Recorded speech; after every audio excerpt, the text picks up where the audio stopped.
I regret my choices and I regret my ignorance. This plant Benjamin buttoned. I have had my heart broken by them so many times. I have killed many a houseplant over my years of collecting, and it happens to all of us. Like, we all kill plants sometimes, and I think that's absolutely okay. But there are some houseplant deaths I have that seriously still haunt me. I still think about them to this day.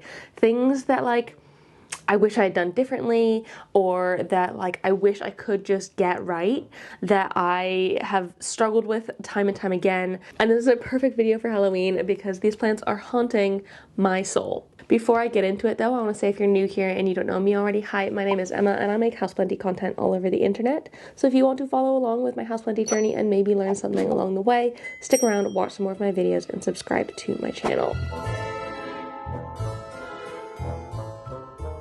If you are not new here, thank you so much for returning. I really appreciate it. And this video is sponsored by Plants with Willow, who create amazing smart plant sensors that you can pop in your plant soil, and it will constantly be monitoring your soil moisture, light, temperature, humidity, all of those like aspects you need in order to take care of your plants.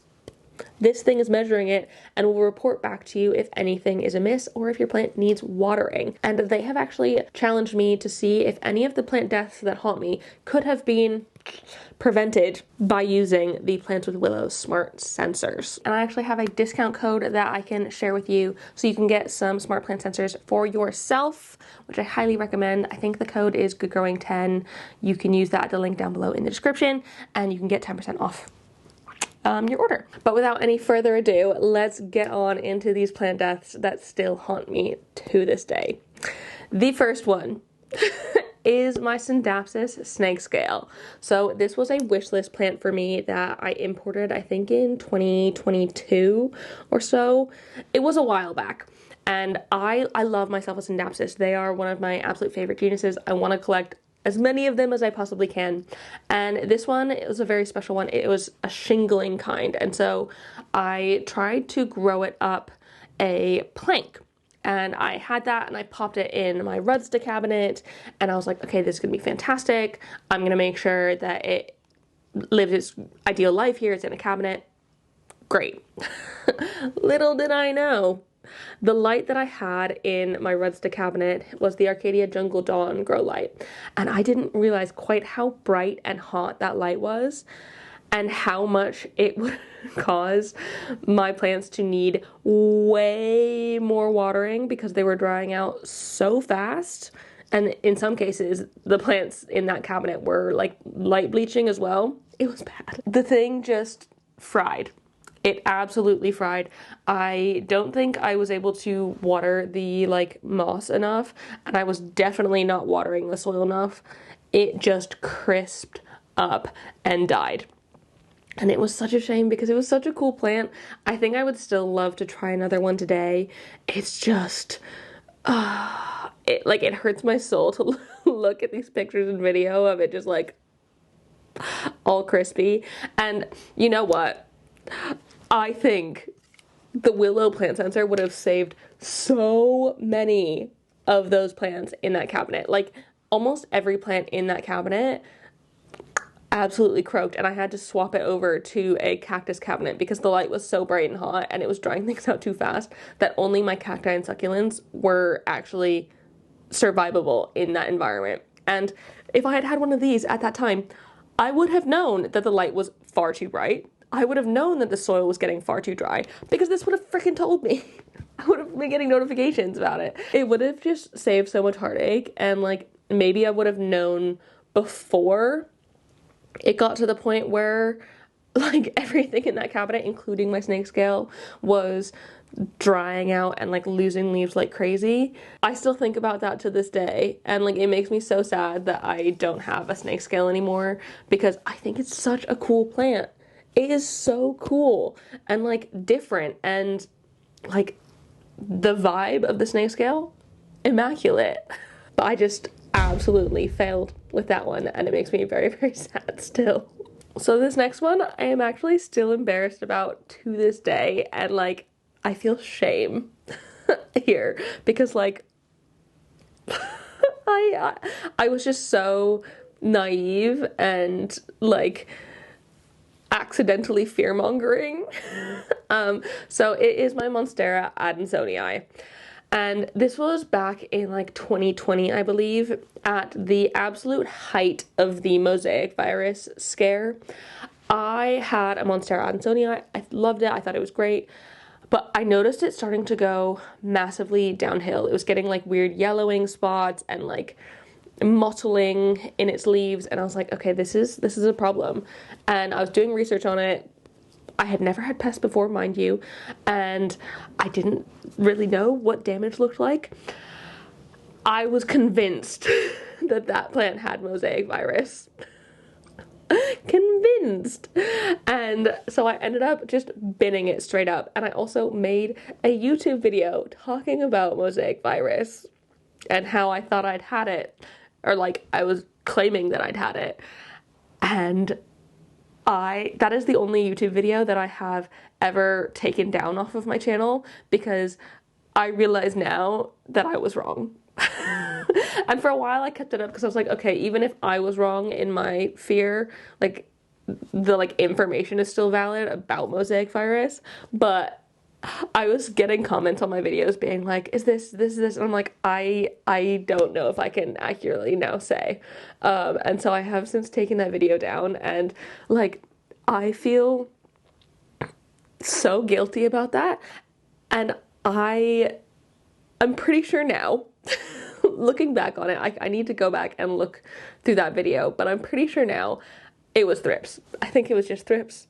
I'd never had thrips before. I had never really had any pests before. I'm pretty sure I just had thrips. And that is like, it feels so embarrassing now. And like, I still think about like me binning the plant, because I don't think I even needed to bin the plant. I think I could have just treated it for thrips at the time. But no, I was convinced I had mosaic virus, and if I kept the plant, I was going to be spreading it into the rest of my collection. Nope, I would just be spreading thrips to the rest of my collection if I left it untreated. So that one is just, I feel like very ashamed of that still, and I still think about it. I don't think I necessarily want a monstera adansonii back again in my collection. I don't really feel like I need one, but it's just, I regret my choices and I regret my ignorance. For sure. And you know what would have helped me realize that it wasn't mosaic virus? The new plant disease ID feature on the Willow app. You can actually scan your plant's leaves that are looking a bit funky, and it will help you diagnose your plant problems. So if I had had that at the time, I probably would have been able to scan my leaf and realize that it wasn't mosaic virus, it was just pests. You know, like, I just like, I feel that one to my soul. Like I feel so embarrassed about it. Another pest related death that haunts me is my calathea ornata. So I got my ornata very, very, very early on in my plant care journey, before I even started on like plant YouTube, Instagram, etc. And I loved that thing. It was growing so well. It was putting massive big leaves out. Like, I was obsessed with like the pink pinstripes on the black leaves. Perfect plant. Love it. Still love the look of the ornata to this day. That one, it did really well for quite a long time, and then it just slowly started declining and declining and declining, and I realized later on that it was also thrips. And I think this was after I realized that I had thrips in my collection and I could identify them. And I think I posted on my Instagram story, like, me zooming in on the leaf of my ornata, seeing the thrips. So like, I obviously realized what was going on at this point, and I think it just got a little bit too far gone, and I didn't think it was worth treating anymore, because at that point it didn't have very many leaves yet. Unfortunately, I don't have any footage, as far as I know, of the plant when it was at its lowest, but like, it really, really, really suffered, and I miss it to this day. I have since gotten a second ornata, and I had that one for a while, and that one ended up crisping up as well, and I ended up getting rid of that one. I think I probably just threw it away because it was just like doing so poorly. Since then, I've just not been able to like bring myself to get one again. I do think that they're really pretty, and I do think maybe in a different home because I don't really have much space here at the minute. I do think I would potentially get another one, but for the time being, I'm just gonna have to sit on that regret and let the ornata haunt me. The philodendron verrucosum is a plant that I have tried over and over and over and over and over and over and over and over and over, and it still haunts me. I have not been able to keep a single verrucosum alive, and I have tried everything. I have tried it in soil, I have tried it in semi-hydro, I have tried it climbing up a pole, I have tried it not climbing up a pole. Literally nothing has worked for me with philodendron verrucosum. I feel like I have so many different videos where I'm talking about plants that are struggling, where I'm just showing my verrucosum that's just not doing well. And they're different verrucosums over time, and none of them have done well for me. I've never been able to get the leaves to size up. I've found them extremely thirsty for a philodendron. Like, I have not been able to satiate their thirst at all. And I've also found them incredibly pest prone. I'm pretty sure I've had thrips on my verrucosums. I've had spider mites on my verrucosums. They're just so, I feel like the leaves on the verrucosums are so thin that they're just like really attractive to pests because they can get in quite easily. And they've got the like hairy petioles at the base of the leaf, and those are like perfect places for pests to hide. And it makes me so sad because I think the verrucosum is such a beautiful plant. I love the leaf shape. I love the leaf like veination and the coloration, and there's different types of verrucosum, and like I've seen very big beautiful ones on Instagram, and I have never ever been able to get that one for myself, and it just sucks. I think it's another one that probably would have benefited from my willow plant sensors, and if I ever try one again, I'll definitely be putting a sensor into the pot in order to make sure that I am giving it the correct watering specifically, because I have had many philodendrons over the years, and I feel like I've got a pretty good grasp on how thirsty they are. For some reason, the verrucosum is so much thirstier than any other philodendron I have ever had, and it is so prone to wilting, and like the leaves just end up getting crispy when they've wilted too much, and it's just been an absolute struggle. And so I feel like having something to remind me and like tell me when the soil is dry, because I can't just rely on my instincts for it like I could with most other philodendron and a lot of the other plants in my collection. I've been doing this for years now, and I feel like a pretty good idea about how often most plants need to be watered, but with the verrucosum I could just never get it right. And I feel like having one of these in there would have really, it probably would have saved several of my verrucosums from death. Unfortunately, these don't work in semi-hydro, but if you've got semi-hydro, you're probably doing it with like a no drainage system or a self-watering pot, and so it's not really as necessary because you have some sort of water reservoir. This is for measuring the moisture in soil specifically, so I wouldn't use them in any plants in semi-hydro, but if I were to try verrucosum in soil again, the smart plant sensor going straight into that pot. A very appropriate Halloweeny plant for this list that I still think about regularly is my epipremnum skeleton key. I've actually had 2 of them at least previously, maybe more. I might have tried them from babies, and I was never really able to keep that classic skeleton key shape to it. So when I tried growing one from a smaller one that didn't have the key shape yet, because when they're immature they don't have the like proper leaf shape yet, it looks like a sort of normal pinatum, I could not get that plant to key, to go into like the new form. I had it growing up moss poles, and I was giving it enough moisture, I believe, and I just could not get it to like mature in the sort of leaf shape. And then I ended up importing a more mature leaf shaped one, and I had that for a while. I put it on a pole as well. The frickin' leaf shape reverted. It went back. It immatured. It Benjamin buttoned. This plant Benjamin buttoned, and like went back to its immature form, and it was so freaking annoying. I love the shape. I think funky shaped leaves are awesome. I mean, y'all know I love my you can't see it in this, but my stingray with the like stingray tail bit. It's kind of the alocasia stingray of the epipremnum world. And I love it. I think it's so cool and weird and fun. Alas, I cannot get them to mature in the slightest or even stay mature. And so I'm pretty sure I ended up giving mine away. I gave the one that didn't end up maturing to Claire, and I don't know if she was able to ever get it to mature. I don't think so. And then the one that reverted, I'm pretty sure I ended up giving it away to someone else and like was just like, I don't need you anymore. So someone please take it, and if you can get it to stay key-shaped, fantastic. But I can't, and it makes me sad. And I still want one. I would still love to have an epipremnum skeleton key in my collection.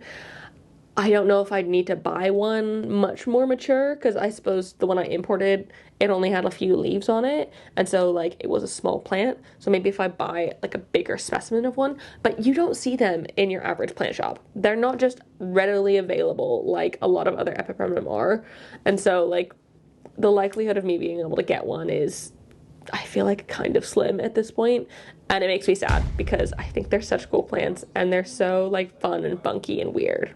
So this last plant has probably been the bane of my plant collecting life.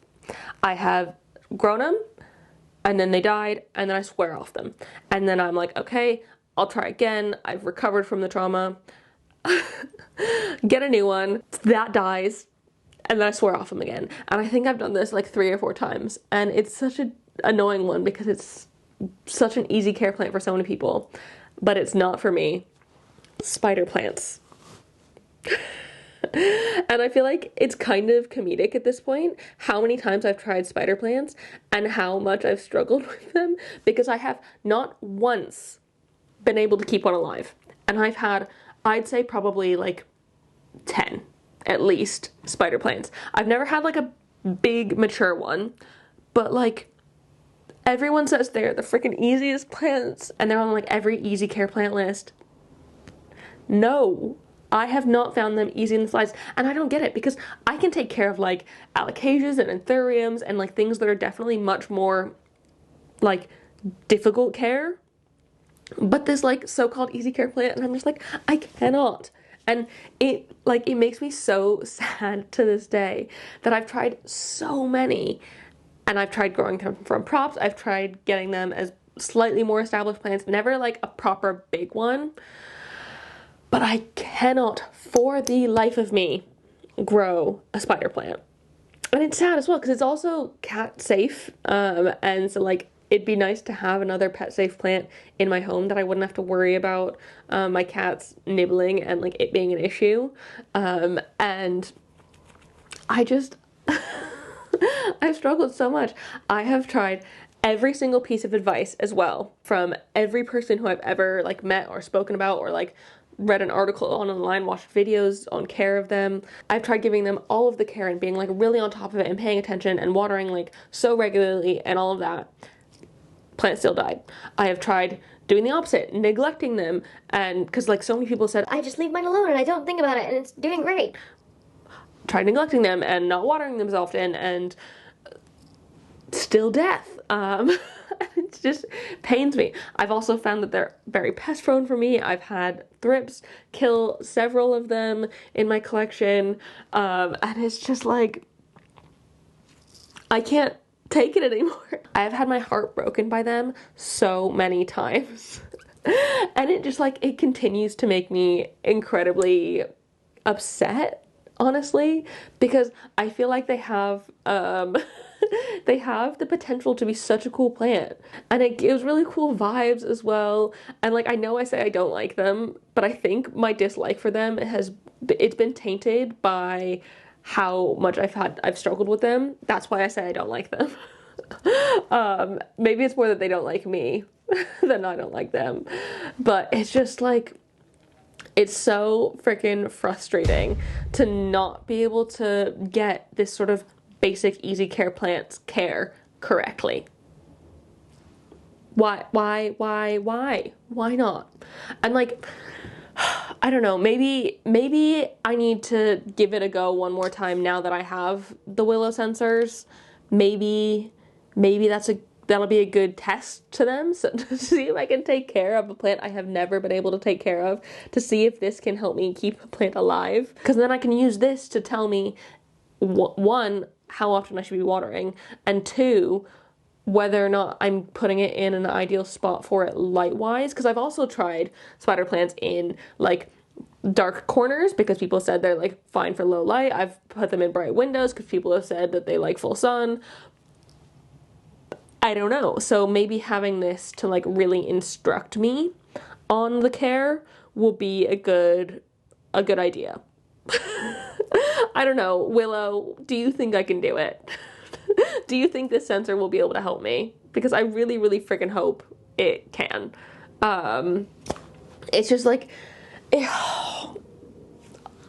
I don't know. I don't know if I'm ready for the heartbreak again, but I feel like I'm just gonna have to suck it up and try it because, like, it's my white whale. Maybe it'll help. Maybe I will be able to catch the white whale and help a spider plant survive. Oh my god. I don't know. I don't know if I'm ready for that heartbreak though, if it doesn't work.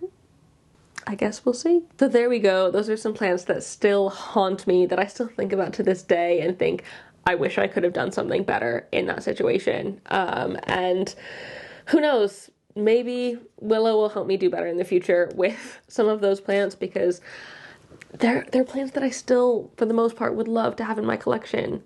I just haven't been able to make it work previously, and it just sucks. Before I go, I want to say a huge thank you to Laura, the newest member of my Good Growing fam over on Patreon. Thank you so much for joining. I really hope you love it there. If anyone else is interested in joining, the lowest tier is £3 a month, and for that you get the bulk of all of the fun, houseplanty bonus content, from extra videos and live chats to polls and access to the Discord server, all that fun stuff, getting to know me a little bit better. You'll have heard the mosaic story previously if you are on my Patreon, like a little bit more like behind the scenes extra content over there. The link is down below in the description if you're interested, but totally cool if that is not your jam. Otherwise, a huge thank you to Willow for sponsoring this video, and thank you to you for watching this video and being here. I really hope you enjoyed it.